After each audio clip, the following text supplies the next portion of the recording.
मैं जिसको मिलूं वो कहता मैं दुखी हूं, मैं परेशान हूं। कोई कोई इस कारण भी जानते हो आप तो समस्याओं का समाधान भी खोजिए। किसके जीवन में समस्या नहीं है बताइए?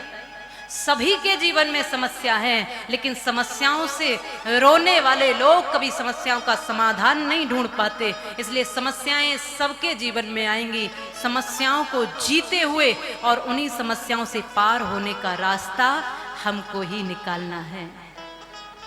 और आपको जहां से मिले, किसी संत के चरणों से, माँ भगवती के चरणों से, बांके बिहारी के चरणों से, आपकी जिसमें श्रद्धा हो, भगवान शिव के चरणों से।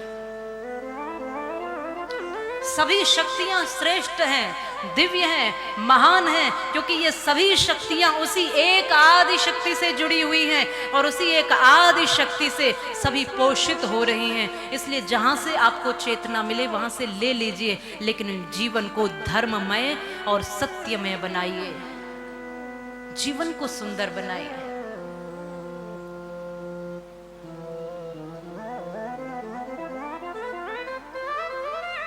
जीवन को अच्छा बनाइए। निश्चित रूप से हम सप्तम दिवस में तो पहुंच ही गए हैं, तो कथा के पड़ाव की ओर आ ही रहे हैं। तो कथा के पड़ाव में आते आते तो कुछ, जब हमने 6 दिन डुबकियां लगा ली तो अब तो कुछ निखार आ जाना चाहिए। अब तो कुछ सुधार, कुछ परिवर्तन, कुछ खिलावट, कुछ आनंद, कुछ मस्ती, कुछ भक्ति, कुछ प्रेम, कुछ करुणा, कुछ ममता, कुछ सहजता। अब तो थोड़ी सी बनावट इधर उधर हो जानी चाहिए। अब तो सानिध्य, शरणागति आ जानी चाहिए। अब तो दर्शन की इच्छा जाग जानी चाहिए। अब तो माँ के स्वरूप को देखना आ जाना चाहिए। अब तो माँ के सानिध्य में बैठना आ जाना चाहिए, उपासना करनी आ जानी चाहिए हमें। उपासन, जो बिल्कुल माँ के नजदीक हो जाना। इसका मतलब मैं ये नहीं कह रही कि माँ की मूर्ति के नजदीक बैठ जाना, माँ की मूर्ति में ही माँ समाई है, इसका मतलब ये भी नहीं है। जहां आपकी दृष्टि जाती है वहां तक वो समाई है, और जहां आपकी दृष्टि नहीं जा सकती वहां पर भी वो समाई हुई है। मूर्ति तो हमने एक आकृति दे दी ताकि हम इसको देख करके यहाँ थोड़ा सा अपना मन सुंदर बना सकें, पर इस ब्रह्मांड को जब देखोगे तो पूरा ब्रह्मांड ही उस आदि शक्ति की आकृति है। उसका विस्तार इतना है, ये छोटी सी मूर्ति में वो नहीं है समाई, वो तो पूरी प्रकृति में समाई है। एक कण से लेकर के वो ब्रह्मांड के हर एक कण में समाई हुई है। एक कण में भी आ सकती है वो, इसलिए वो मूर्ति में भी है, वो धरती में भी है, वो पत्तों में भी है, वो कलियों में भी है, वो फूलों में भी है, वो जीव जंतुओं में भी है, और वो आप सबके हृदय में भी है। इसलिए सभी से प्रेम करा करो, सभी को अपनाया करो, सभी की ओर सुंदर दृष्टि रखा करो। और आज ऐसी ही माँ भगवती काल रात्रि के रूप में जो हमारे समस्त संकटों को हरने वाली माँ है, ऐसी माँ, उसको हम प्रणाम करेंगे।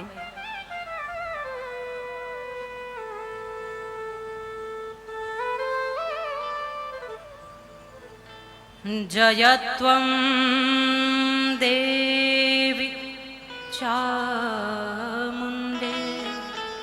जय भूतार्तिहारिणी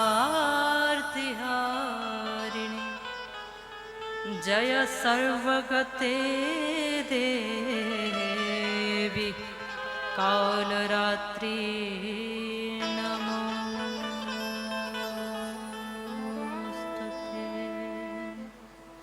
माँ कालरात्रि को नमन करते हैं। माँ दुष्टों का संहार करने वाला। मैं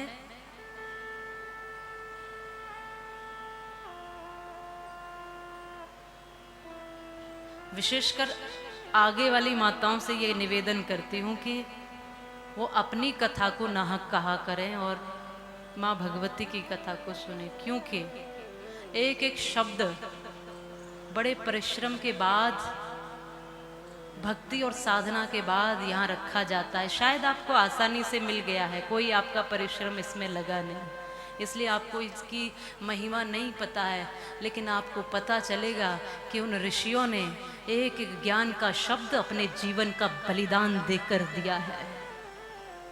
किसी ने अपने शरीर के त्याग और तप से,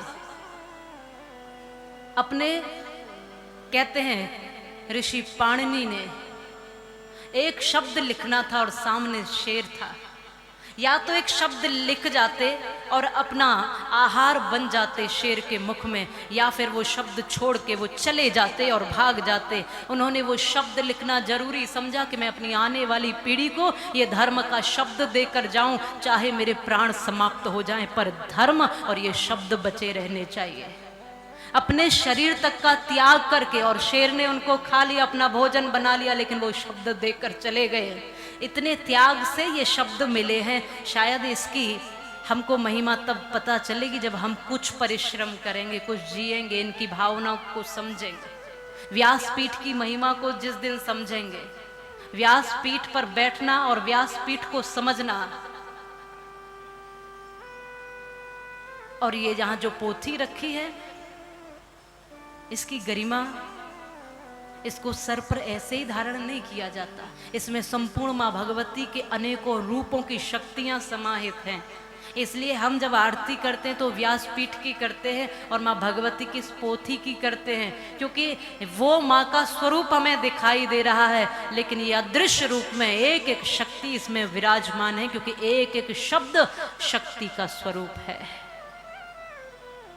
ज्ञान की अनंत गहराइयां हैं, और जब आए हो सानिध्य में कुछ सीख लो, कुछ बैठ करके कुछ अंतरंग हो लो, कुछ सरल हो लो।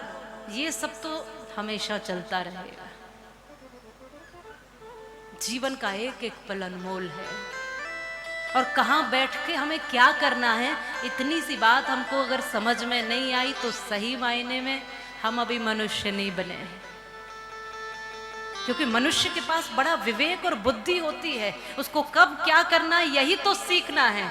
अब आ ही गए हैं माँ भगवती के चरणों में, तो फिर थोड़ी सी देर के लिए सारी चिंताएं, सारे दुख, सारी तकलीफें, अपना सारा श्रेष्ठ समाप्त करके, सब कुछ छोड़ करके बस शरणागति स्वीकार कर लो। ये संपूर्ण रूप से भक्ति का स्वरूप बन जाएगा, और फिर आनंद आ जाएगा। फिर खूब हृदय में मस्ती उतर आएगी। मस्ती सबके हृदय में नहीं होती। आप ये बात ध्यान रखना कि लोग, बहुत से लोग हमने बाहर से नाचते हुए देखे, लेकिन भीतर से नाचते हुए कुछ ही लोग देखे, जो बाहर से भी नाच रहे हैं और भीतर से भी नाच रहे हैं। बहुत से लोग हमने बाहर से हंसते हुए देखे हैं, लेकिन भीतर से मुस्कुराते हुए लोग, जिनकी आत्मा, जिनका रोम रोम मुस्कुरा रहा है, वैसे बहुत कम लोग देखे हैं। और हंसना वास्तव में उन्हीं का हंसना है जो भीतर से मुस्कुरा रहे हैं।